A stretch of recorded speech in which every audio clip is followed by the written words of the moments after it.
Chapter 8. Enemy Sighted. Daybreak on July 21st, the massive Spanish fleet formed a great half-moon crescent as it sailed into the English Channel. With Captain de Leyva on board La Rata Santa Maria en Coronada, a converted Genoese merchantman in the Levant squadron holding 1 point, and Captain Don Juan Martinez de Recalde on board El Gran Grin, the vice flagship from the Biscay squadron holding the other. The San Martin was to take up center position so it could relay signals and messages to the fleet. The valuable supply ships took their positions in the bowl of the crescent for maximum protection. Each captain had to be very watchful of their course, and care was needed not to encroach adjacent ships. They did not want to damage their own ship or anger the commander-in-chief. Yet the English were well aware of the Spanish threat, and the day before, on July 20th, the English fleet positioned its ships off the South English coastline, with the Armada upwind to the west. That night, in order to execute their attack, the English tacked upwind of the Armada, thus gaining a significant wind and tide advantage. At daybreak on July 21st, the English fleet engaged the Armada off Plymouth near the Eddystone Rocks. Attacking the Armada from the rear, the English used their lighter and faster ships to outmaneuver the Spanish. The English knew that the Spanish had the advantage in close-quarter fighting, so they kept their ships beyond grappling range and bombarded the Spanish ships from a distance between 100 and 200 yards.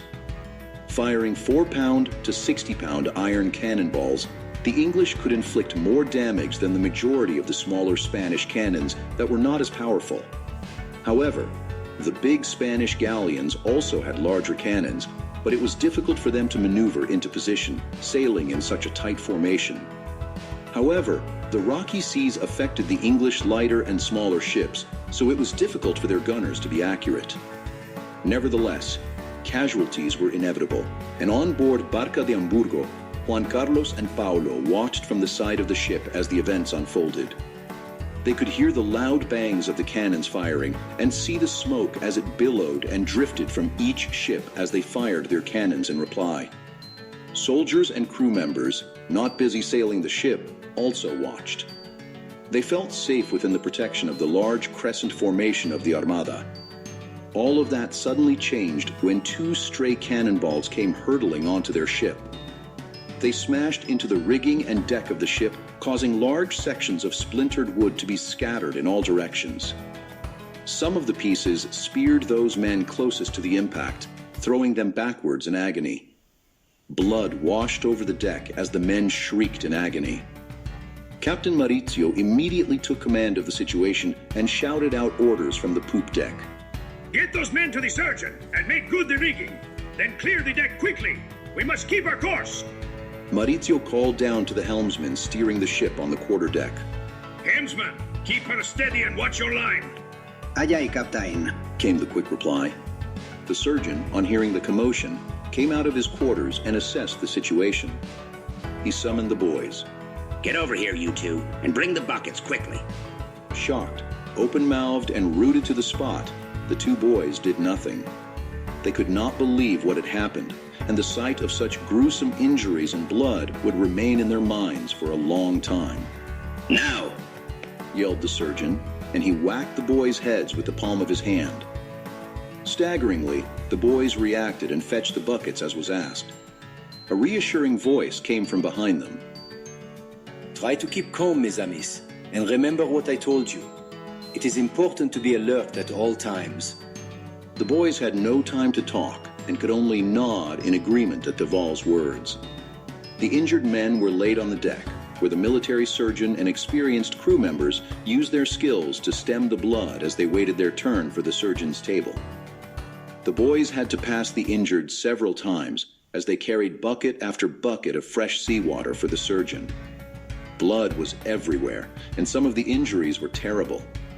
Time was of the essence, and the surgeon acted swiftly to remove the splinters, repair damaged internal organs, and stitch up the wounds before moving on to the next man. Those that were unconscious were fortunate not to feel the pain, but others screamed in agony that was heard throughout the ship. 2 crewmen helped him to dress the wounds and take the injured to their quarters.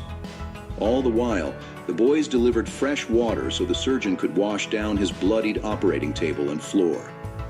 With 8 men wounded, some of them seriously, it was going to be a busy time for the boys. It was several hours before the last man was treated. Friars and priests were called to help and comfort all, and thankfully, there was no more stray cannon fire to their ship. The rest of the crew acted quickly too, and soon the damage was assessed so repairs could be carried out. Sailors quickly cut down the damaged rigging and replaced it with new. Damaged floor timbers were removed and replaced with fresh beams from the hold, and then sealed. Although the distance was too great to be effective, the English kept pouring shot after shot into the Spanish fleet throughout the day. It caused plenty of chaos and confusion, and 2 ships were badly damaged when they collided trying to hold formation against enemy fire. One ship, El San Salvador, lost control of its steering when cannonballs smashed into the deck, killing the helmsman and destroying the wheel. Out of control, the ship veered into the rear of Nuestra Señora del Rosario, which was the flagship of Don Pedro de Valdez of the Andalusia Squadron. It damaged the steering system and caused the huge vessel to be swept away by the tide and winds. Unable to sail, and under enemy cannon fire, the men and crew removed all their heavy clothing and equipment, then abandoned ship. The swell of the waves caused some to crash against the hull, knocking them unconscious. Others drowned, as many could not swim. Most of the men, including Don Pedro de Valdez, were rescued by the nearest ships as ropes and nets were cast into the sea for them. Using rowboats, survivors still on board ship was taken off, along with any other stores of food and powder. They also managed to locate the treasure chest, which was saved and taken on board the nearest ship. Meanwhile, the rest of the fleet could only watch from a distance, and on board San Martin, the Duke of Medina Sidonia and Maestre Francisco Arias de Bobadilla, the senior army officer, watched through field glasses to assess the damage. One of the ships at the center of the fleet had her upper deck badly damaged. Although still able to sail, 200 of her men were blown into the waves below. Those on board Gran Grifon were signaled to get the rowboats out to save as many as possible from the chilling waters. The San Martin signaled for the rest of the fleet to cut their sails in order to assist where possible, which allowed the commanders time to review their attack options. At one point, the Duke of Medina Sidonia decided to head for the protective shores of the Isles of Wight. The English would have had to move closer to prevent it, and therefore give the Spaniards a chance to fight close up. Sidonia could then use the galleasses and their oarsmen to get closer to the English ships. After repeated attempts to close grapple had failed, the commanders decided to abort that plan. There was also a danger of sudden high winds moving the ships onto rocks around the Isle of Wight, and so the decision was made to head for the coast of France and to maintain the crescent formation. The English, however, preferred to stick to their plan of using the Spanish great galleons as long-range targets. For days, the cat-and-mouse battle raged, with both sides fighting against the wind and currents of the English Channel, but the Armada sailed on.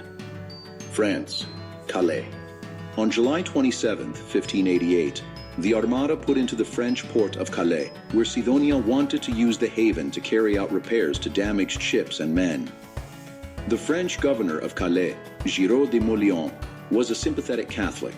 The 76-year-old also lost his leg during fighting to recover Calais from the English in 1558. He allowed the Spanish to anchor offshore by the guns of the town fort to assist with the wounded, carry out repairs, and to buy fresh food and water. Sidonia was also expecting to meet up with Alessandro Farnese, the Duke of Parma, who was coming from Holland with extra soldiers and siege artillery to complete the invasion. The Armada warships would blockade the English Channel, allowing the rest of the fleet to swiftly invade England with as many soldiers as possible. On arrival, Sidonia found that the troops had been delayed by the Dutch Navy, who blockaded the coast, stopping Parma sailing his barges along to Calais. Instead, Parma had to find an alternative route over land and was not expected to arrive for another week or so. All through the next day, which was Sunday, and with little time for Mass, The crews were kept busy cleaning, mending, knotting, and patching up. One of the ships, San Pedro Mayor, St. Peter the Great, from the Urca squadron, became one of 2 hospital ships. Badly injured men were taken from each ship and billeted there, or taken ashore to other medical centers. On board San Martin, men were being prepared for transport to the hospital ship, and Alfredo was chosen as a stretcher bearer. He thought that this was a perfect opportunity for him to try and find his son, and one he could not resist. Along with others, Alfredo carried the casualties from the ship's hold onto the deck and secured them in the rowboats.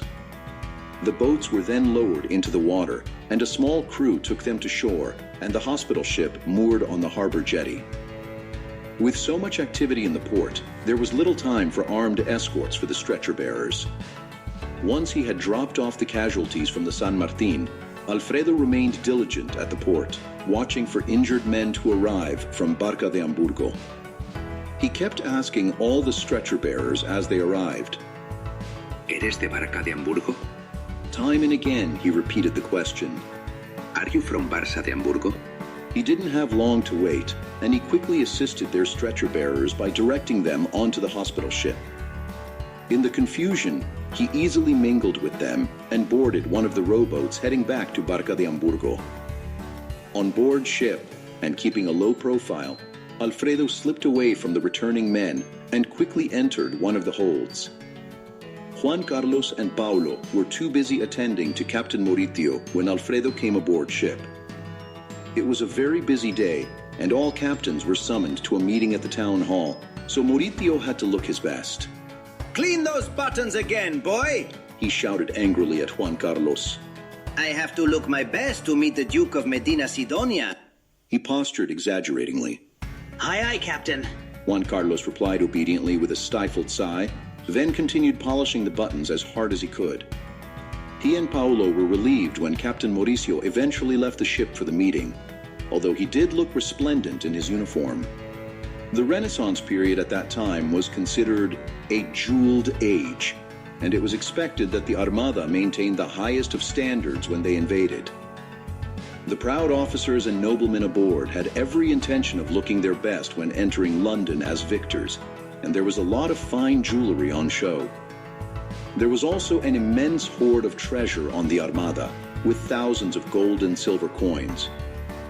The meeting was important to regroup the Armada and to ensure all commanders and captains understood their duties and were ready to sail as soon as the Duke of Parma arrived.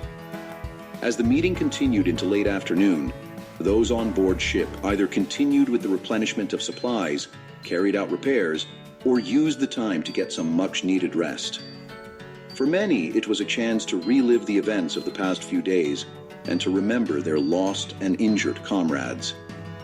A lull had descended on the fleet, and many began to question the validity of the mission. Sailors are notoriously superstitious, and bad omens and signs of ill luck kept happening, and now the Spanish fleet had to wait for Parma to arrive, which was another bad sign. Also, they were anchored in the strong tidal currents of the narrow seas close to Calais, and positioned very close together. A sudden storm could cause serious damage. Alfredo found himself in the hold where the mules were kept, and the familiar smells reminded him of home that he missed so much. He realized that it was time to look for his son, so they could slip off the ship and return home. He decided to travel through France back to Spain as soon as it was dark. Alfredo used his anonymity as an ordinary Spanish soldier to wander through the ship. Slowly he made his way to the ship's cabins and waited on deck to see if Juan Carlos would appear.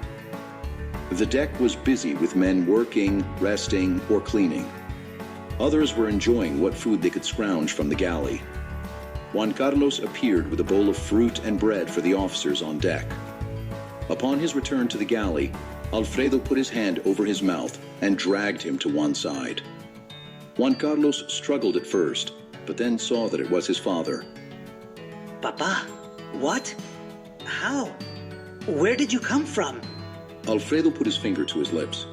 Shh, quiet, Juan Carlos. There is no time to talk. We must leave the ship now and go home. Juan Carlos was delighted to see his father alive and safe. but he was not sure that he wanted to return home just yet. Papa, I cannot leave. I have my duties, and my friends are here.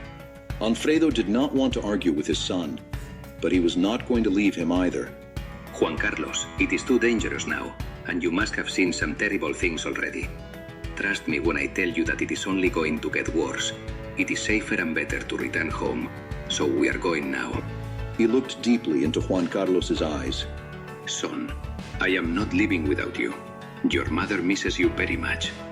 Juan Carlos looked distraught, but reluctantly agreed. If we must, Papa. But I will have to say goodbye to my friends.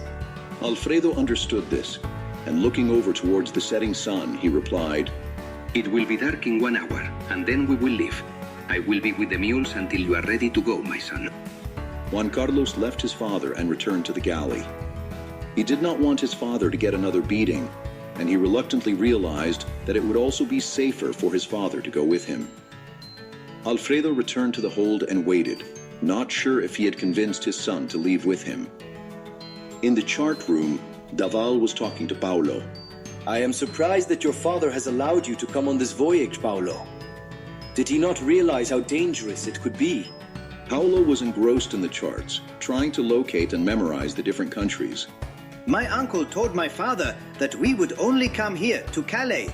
Then he would leave me here until he had finished with the Armada. Tomorrow he is taking me to stay with someone he knows. Then, when he returns, we will go home to Hamburg. Look, Daval, on the chart. Here they are. Paulo pointed to Calais and then Hamburg on the chart. He was pleased to have found them. He continued trying to impress Daval with his skills. And here is England. It is very close to France, Daval. Daval tried to reassure himself that Captain Mauricio had made the correct decision to bring his nephew on such a dangerous mission. But deep down, he knew it was wrong of his uncle. Fire ships. August 7. As darkness fell, Alfredo waited impatiently in the hold by the steps leading to the deck. He was keen to get away as quickly and quietly as possible, he muttered to himself. Come on, Juan Carlos, where are you?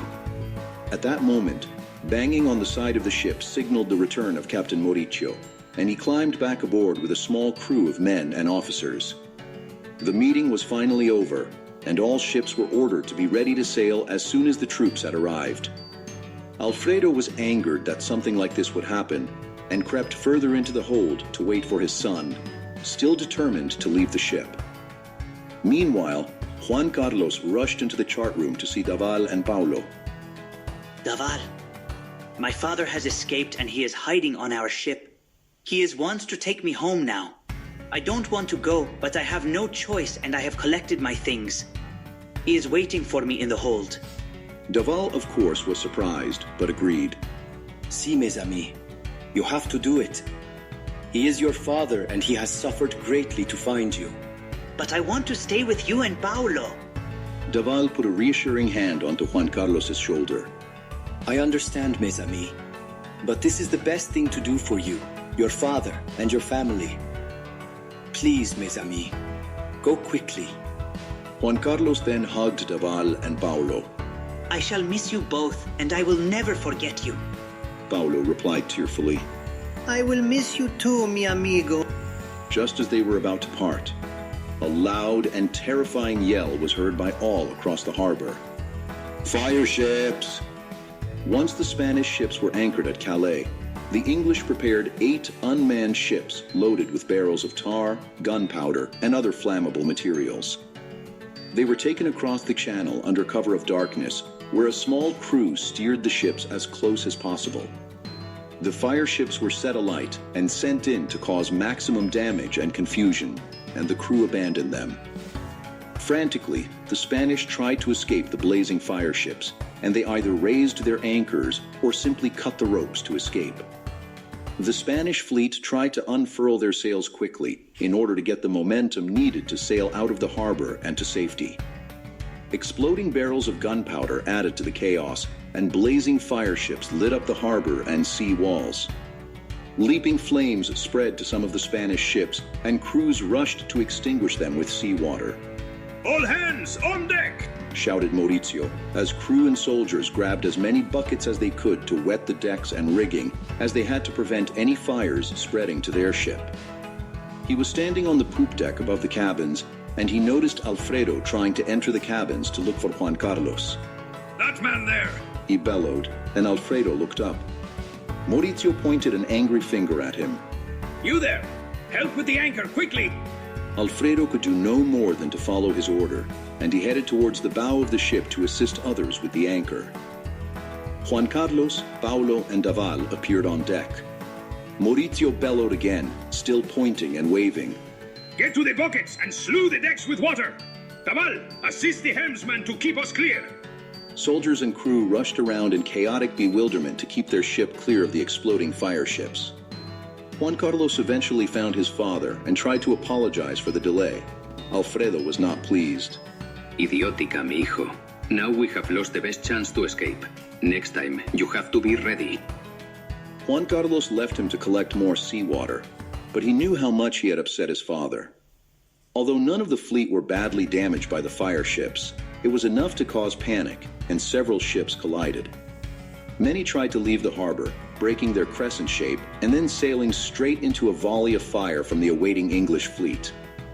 For many hours, the English used their advantage of speed and wind to engage the Spanish. No longer in their protective crescent formation, the Armada fleet became more vulnerable to close-quarter fighting. But the English were very wary of fighting like this, and for the main part, kept their distance. Yet the more experienced, quick-loading gunners allowed the English to cause greater damage to both men and ship. All the time the winds were picking up as a heavy storm threatened. The crews of those ships anchored outside of the harbor were frantically trying to pull up anchor, to set sail away from the escaping ships. The last thing they wanted was to be involved in collisions with their own fleet. At the same time, gun crews were preparing their cannons to retaliate against the enemy. Although they managed to fire several rounds at the enemy, none hit their target, as the English kept their distance and used their own longer-range cannons to cause as much damage as possible. As the night wore on, visibility became poor with smoke from fires and cannons obscuring targets and other ships. It was very difficult to maneuver safely, and the enemy added to the confusion by their continued bombardment. Eventually, all the ships from the fleet made it out of Calais harbor and into the open sea, albeit that many suffered some form of damage from the fire ships, collision, or enemy fire. It was going to be a long night for each captain and commander to regain control of the crescent format, which proved valuable for the safety of the Armada. Battle of Gravelines. The battle continued during the night and throughout the next day, where strong wind and currents caused the ships to drift towards the east of Calais, into the region of Gravelines off the coast of France. In rough seas, the battle lasted for more than 8 hours, with great damage being done to the Spanish fleet. With the Armada scattered and disheveled, the English piled shot after shot into the fleet. At close range, some of the 60-pound cannonballs crashed through the 5-foot-thick beams of the larger ships, causing physical mayhem to many troops sheltering inside. In complete disarray, the Spanish were unable to return fire due to a lack of trained gunners and tried to outmaneuver the enemy.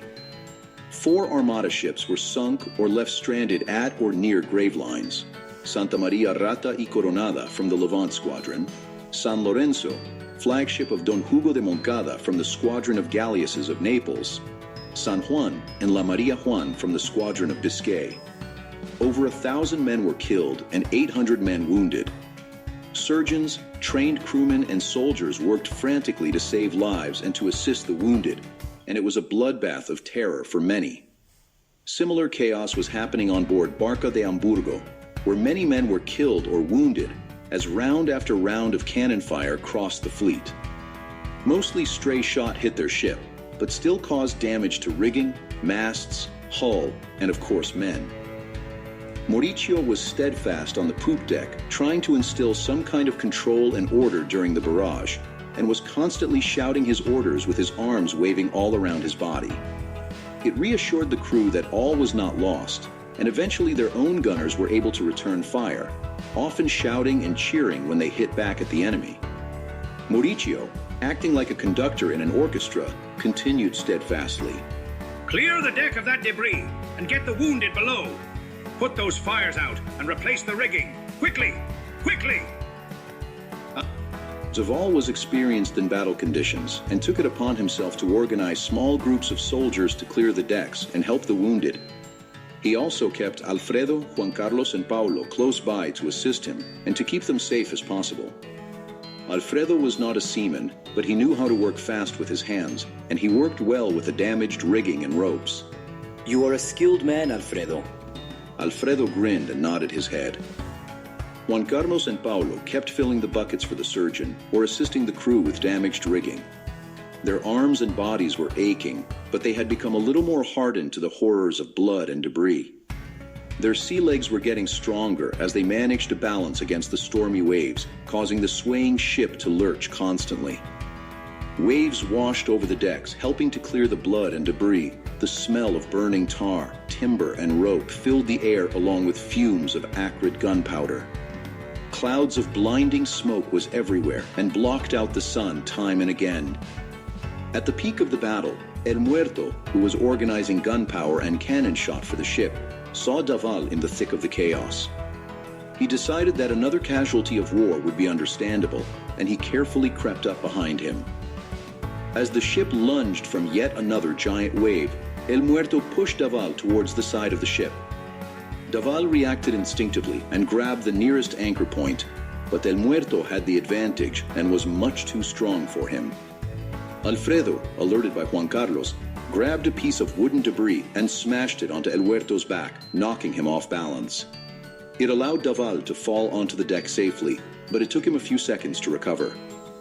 El Muerto got up instantly and drew a knife from his belt and attacked Alfredo, who fought desperately as he tried to fend off the knife, but he was struggling.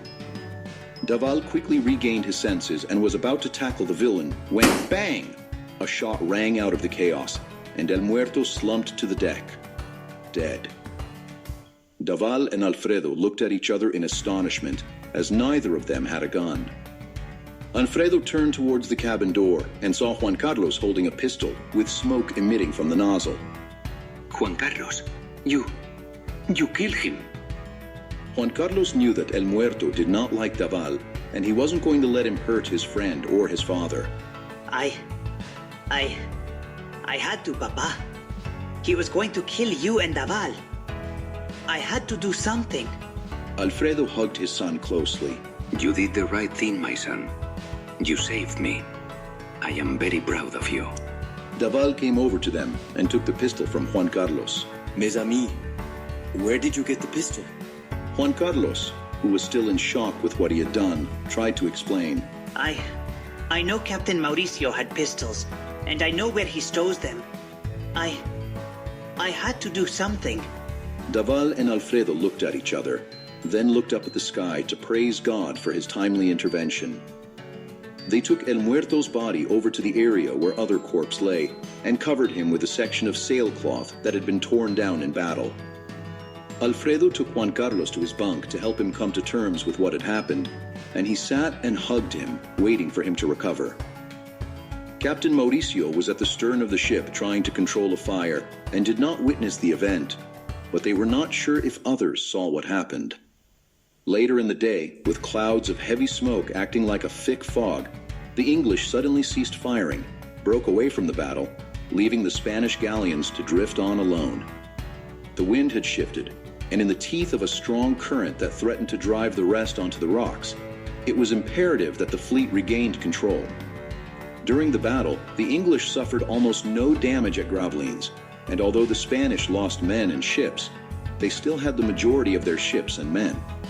They were still intact and effectively undefeated, bloodied but unbowed, even though the English commander thought he had plucked the feathers of the great Armada eagle. The Spanish commanders were apprehensive about how long their fleet could remain battle-worthy, but the majority of the officers and men were willing to continue the fight. All was not lost, and with Parma's soldiers, they could still force their way across the channel to continue the invasion. Throughout the day, the Spanish fleet took stock of their losses and began to regroup as best they could. An emergency meeting with senior commanders was held on board the Sam Martin. By evening, the Duke of Medina Sidonia and Maestre Francisco Arias de Bobadilla decided to abandon the quest of ending heresy in England and to make their way up the North Sea. They would round the North Passage of Scotland and steer west of Ireland, then head back to Spain. The signals were given, and the fleet headed for the North Sea to the east of England. Many of the soldiers and crews were angry and furious at this order, as they wanted revenge for their dead comrades, and they voiced their opinions loudly. We are still too strong for the enemy, so why live like this? Spain is shamed and disgraced. We are sorely defeated. To fly like this, with many of our ships unharmed, is a travesty. The corpse of Santa Cruz would have led us better than Sidonia. Why did Philip give his navy to such a fool? By this time, the weather was getting worse, and heavy storms forced the Armada eastwards, making it virtually impossible to maintain the crescent formation. However, as the English had stopped harassing them for some reason, the fleet tried to regroup as best they could. Spread over many miles, the fleet struggled to maintain headway, let alone formation, and all the while they kept watching for the enemy coming out at them from ports along the east coast. Those nearest San Martin relayed messages to others who were lagging behind, and they were told that it was imperative that the fleet remained in close quarter.